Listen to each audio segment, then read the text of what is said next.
좋아요, 구독. 오늘의 뉴스입니다. 뉴스 내용 한번 살펴보면요. IBM이 슈퍼컴퓨터에 필적할 만큼 빠른 속도로 연산이 가능한 양자 컴퓨터를 공개하면서 관련주들이 영향을 받고 있습니다. IBM은 내년에는 1386큐비트 플라밍고를 개발한다는 목표인데요. 2026년 이후에는 만 단위 큐비트 수준의 양자컴 개발 계획도 밝혔습니다. 관련해서 오늘 양자암호 섹터에서는 강세 흐름이 관찰되고 있습니다. 자세한 내용 짚어보겠습니다. 지난달 말만 해도 좀 연말 랠리 기대감을 높였던 우리 증시가 또 12월 초 들어선 주춤하고 있습니다. 12월 초 증시의 방향성 좀 어떻게 진단하실까요? 네, 뭐 일단 지난달에는 좀 강한 그런 주가 흐름세를 좀 보였었죠. 일단 12월 달 미국의 기준금리 인하 가능성에 대한 동결과 그다음에 이제 내년에는 인하할 것이다라는 기대감이 시장을 키웠다, 상승세로 만들었다라고 보시면 될 것 같습니다. 그렇지만 그런 관련된 내용들이 조금 이제 잦아들면서 최근에 움직임을 본다라고 하게 되면 시장 주도주라고 지금 불리고 있는 2차 전지 반도체가 전반적으로 조금 쉬어가고 있는 그런 모습을 좀 보이고 있습니다. 특히 이제 반도체 같은 경우 미국 정부가 엔비디아의 이제 GPU에 대해서 중국 수출에 대한 부분을 계속 좀 태클을 거는 그런 이제 모습을 좀 보였고요. 지난 주말에도 미 상무부 장관이 관련된 발언을 좀 했습니다. 그렇기 때문에 전일 이제 엔비디아가 이제 주가가 하락을 하면서 국내 전반적인 이제 주식들의 반도체 관련된 주식들이 약세를 보였다라고 보시면 될 것 같고요. 2차 전지 같은 경우는 전기차 판매가 계속 좀 둔화되고 있다라는 얘기와 이제 IRA 관련 이제 세부 규정이 공개가 되면서 한중 간에 이제 조인트 벤처들이 이제 많이들 있는데 이거에 대한 지분 문제나 향후에 이제 투자에 관련된 불확실성을 키웠다라는 게 두 섹터들이 조금 횡보를 보일 가능성이 있다라고 보여지고요. 그러다 보니까 이제 대형주들이 전반적으로 쉬어가는 그런 모습이다 보니까 상대적으로 시가총액이 작은 중소형 관련주들이 좀 움직임이 좀 탄력적이다라고 보시면 될 것 같고요. 특히 이제 최근 들어 이제 여러 이제 이슈들이 불거지면서 관련 테마주로 이제 분류가 되고 있습니다. 그러면서 좀 상대적으로 강한 이제 순환매가 이루어지고 있다라고 보시면 맞지 않을까라는 생각을 해보고 있습니다. 최근에 또 요소수와 관련된 이슈도 나와 있잖아요. 네. 이 종목들은 좀 어떻게 움직이고 있을까요? 네, 요소수 관련돼서는 지금 요소가 이제 여러 군데 사용이 되고 있습니다. 제일 요소수 하면 생각나시는 게 이제 자동차, 저희 네. 나올 때 이제 자동차 관련돼서 경유차에 이제 요소수가 들어간다라는 부분이 있지만 그 외에 가장 많이 사용된 쪽이 이제 비료 관련된 부분이다라고 보시면 될 것 같고요. 특히 이제 이번에 요소수 사태가 이제 발생하게 된 거는 중국 내에서 이제 요소 비료에 대한 수요가 상당 부분 증가를 했습니다. 이런 증가를 하다 보니까 요소에 대한 이제 수급이 이제 중국 내에서 이제 엉클어져서 이제 이 요소를 해외 수출하는 걸 일단 좀 잠정적으로 중지해야 되는 거 아니냐라는 그런 얘기가 나오면서 일단 중지가 됐다라고 보시면 될 것 같고요. 지금 얘기 나온 건 이제 9월 달서부터 지금 얘기가 나왔지만 그동안 이제 좀 대응이 조금 미진했었던 건 분명하게 있습니다. 현재 국내 요소의 재고량은 한 3개월 정도로 지금 이제 추정이 되고 있는데요. 그렇다라고 하게 되면 2월 말 정도가 되면 만약 수입이 안 된다라고 하게 되면 국내 요소에 이제 바닥이 보인다라고 보여지고요. 특히 차량용 요소수 같은 경우는 대중국 의존율이 지금 92%까지 올라갔습니다. 2021년도에 이제 요소수 샀을 때 83%보다 더 높이 올라갔다라고 보시면 될 것 같고요. 그만큼 이번에 중국의 요소수가 만약 수입이 중단이 된다라고 하게 되면 일단 국내 요소 관련된 시장에서도 좀 충격은 있지 않을까라는 또 생각을 해보고 있습니다. 다만 정부에서 발빠른 이제 대처를 하고 있다라고 지금 얘기는 하고 있으니까 좀 더 지켜보셔야 되지 않을까라는 생각을 해보고 있고요. 다만 이제 단기적으로 본다라고 하게 되면 요소 관련주 종목들이 단기 트레이닝 정도의 움직임은 발생할 수 있을 것이다라고 생각을 하고 있습니다. 특히 이제 요소 관련돼서 KG 케미칼이나 아니면 조비 그다음에 이런 종목, 유니슨 같은 종목들은 한번 조금 단기적인 트레이닝 관점에서 보셔도 되지 않을까 싶습니다. 네, 일단 한번 대란이 있었음에도 불구하고 중국 관련된 의존도가 높다는 부분은 좀 정부가 생각해볼 문제일 것 같습니다. 일단 오늘도 뚜렷한 주도주가 없는 가운데 시장을 이끌고 있는 부분이 양자 암호와 관련된 부분입니다. 양자 컴퓨터는 현존하는 슈퍼컴퓨터보다 빠르고 복잡한 연산 처리가 가능한 컴퓨터로 알려져 있는데 이번에 IBM이 공개한 콘도르와 헤론에서는 양자 기술의 진화가 좀 확인됐을까요?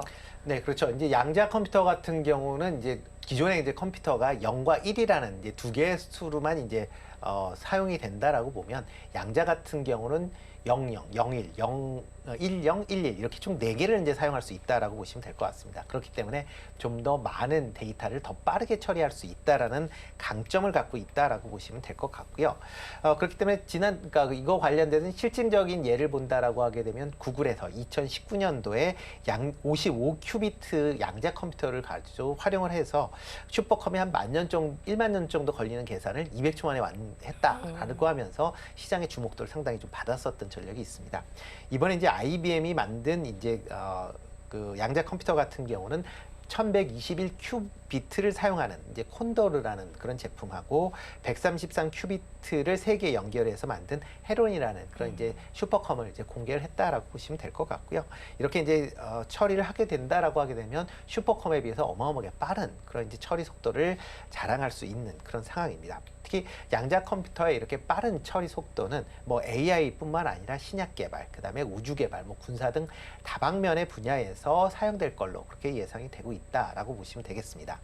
그렇지만 양자 컴퓨터는 아직까지는 이게 뭐 발표를 하고 있지만 상용화되어 있는 그런 사항은 아니고 연구소 단위에서 일단 이런 걸 개발했다라는 관점에서 지켜보셔야 되지 않을까라는 생각을 해보고 있습니다. 뭐 양자 컴퓨터가 빠르게 작동한다라는 건 맞긴 하지만 이거를 구현하기 위해서는 대규모의 인프라와 비용이 발생을 합니다. 특히 양자 컴퓨터 같은 경우는 초전도 그러니까 절대 온도 수준인 영하 270도 이하에서 운영이 되기 때문에 이거를 운영하기 위해서는 상당한 비용이 발생할 수밖에 없는 거고요. 그러다 보니까 뭐 아무나 할 수 있는 그런 또 사업도 아니다라고 보시면 될 것 같고요. 그리고 또 하나가 아직 양자 컴퓨터가 뭐 초기 단계이다 보니까 아직까지 계산 오류가 많이 발생을 하고 있다라고 알려져 있습니다. 그러니까 아마 상용화를 하기 위해서는 아마 2030년대 이후가 되어야 상용화가 가능하다. 그러니까 지금 뭐 양자 컴퓨터 관련돼서 뭐 여러 가지 얘기들이 나오는데 뭐 당장의 뭐 실적이라기보다는 2030년 이후의 시장을 보면서 접근하셔야 되지 않을까라는 생각을 해보고 있습니다. 네, 양자 컴퓨터 보실 때는 2030년 이후의 시장에 조금 더 집중을 해보시면 좋겠다고 말씀을 해주셨습니다. IBM이 이렇게 양자 컴퓨터를 공개하면서 우리 시장에서 종목들도 들썩이고 있습니다. 우리로의 경우에는 지금 7%대 강세 흐름을 가져가고 있고요. 엑스게이트의 경우에는 11%, 17% 넘게 오름세가 나타나고 있습니다. 특히나 또 엑스게이트의 경우에는 5,000원대에 머물던 주가 흐름이 이제 6,000원을 넘어서는 모습이 보이기도 했습니다. 또 우리 정부가 주도하는 디지털 뉴딜 사업의 수혜도 받을 수 있을 것 같은데 그럼 이렇게 이슈가 나올 때마다 조금씩 모아가는 전략이 괜찮을까요? 일단 이건 테마로 올라가기 때문에 일단 투자하실 때는 좀 조심하셔야 되지 않을까 싶습니다. 뭐 이 IBM에서 이제 양자 컴퓨터 관련돼서 이제 일단 개발 소식이 나오긴 했지만 국내에서 일단 양자 컴퓨터를 할 수 있는 회사는 없다라고 보시는 게 맞을 것 같고요. 뭐 만약 연구한다라고 하게 되면 아마 영소 단위에서 연구한다라고 보시면 될 것 같습니다. 국내 기업이 하는 것은 이런 양자 컴퓨터 관련된 부분이 아니라 양자 관련 기술을 활용한 통신과 그다음에 암호 분야다라고 보시면 될 것 같고요. 특히 이제 그 양자 기술 같은 경우는 양자 기술을 통한 이제 암호화를 한다라고 하게 되면 현재 기술로도 기존의 그 컴퓨터로는 암호화 해독이 좀 어렵다라고 좀 알려져 있는 그런 상황입니다. 이와 관련돼서 가장 좀 국내에서 뭐 이쪽으로 가장 발달된 그러니까 기술력이 이제 축적된 회사다라고 보면 SK텔레콤이다라고 보시면 될 것 같고요. 네. SK텔레콤 같은 경우는 양자 통신, 양자 암호화 관련돼서 실질적으로 국내에서 일부 상용화를 실제한 그런 이제 회사다라고 보시면 될 것 같고요. 특히 이제 현재 이제 양자 암호 관련돼서 국제 표준화를 지금 추진 중에 있는데 거기에 가장 주도적인 역할을 하고 있는 게 SK텔레콤이다라고 보시면 될 것 같습니다. 그렇지만 이제 엑스게이트 같은 경우는 그러니까 기본적으로 지금 하고 있는 게 네트워크 보안 솔루션을 제공하는 업체입니다. 그렇기 때문에 이런 보안 솔루션 내에 향후에 양자 암호 관련된 부분을 같이 하겠다라고 지금 발표한 상황이고 이와 관련돼서 지금 연구 개발 중인 거지 이거와 관련된 뭐 상용화되어 있는 그런 이제 버전은 아직까지 나와 있지 않다라고 보시면 될 것 같고요. 그렇기 때문에 이번에 이제 양자 관련된 얘기가 나올 때 관련된 이제 테마주로 분류돼서 아마 단기적인 그런 이슈몰이가 되지 않을까라는 생각을 해보고 있고요. 특히 최근 들어 이제 주가 자체가 뭐 중소형주들이 움직이다 보니까 이런 테마주들의 움직임이 다른 때보다 조금 많이 나오고 또 빠르게 그러니까 순환매가 되고 있다는 점도 투자하실 때 유의해서 보셔야 되지 않을까 싶습니다. 네, 엑스게이트의 경우에도 좀 투자에 유의가 필요해 보입니다. 그러면 우리로의 경우도 좀 살펴보도록 하겠습니다. 오늘 평소와 비교했을 때 좀 거래량이 10배 정도 급등한 상황이고 SK텔레콤과의 뭐 협업도 부각이 되기도 했는데 앞으로 좀 추가적인 상승 모멘텀도 있을까요? 일단 뭐 우리로도 비슷한 개념이다라고 보시면 될 것 같고요. 테마주로서 이제 관심을 가지셔야 되지 않을까라는 생각을 해보고 있습니다.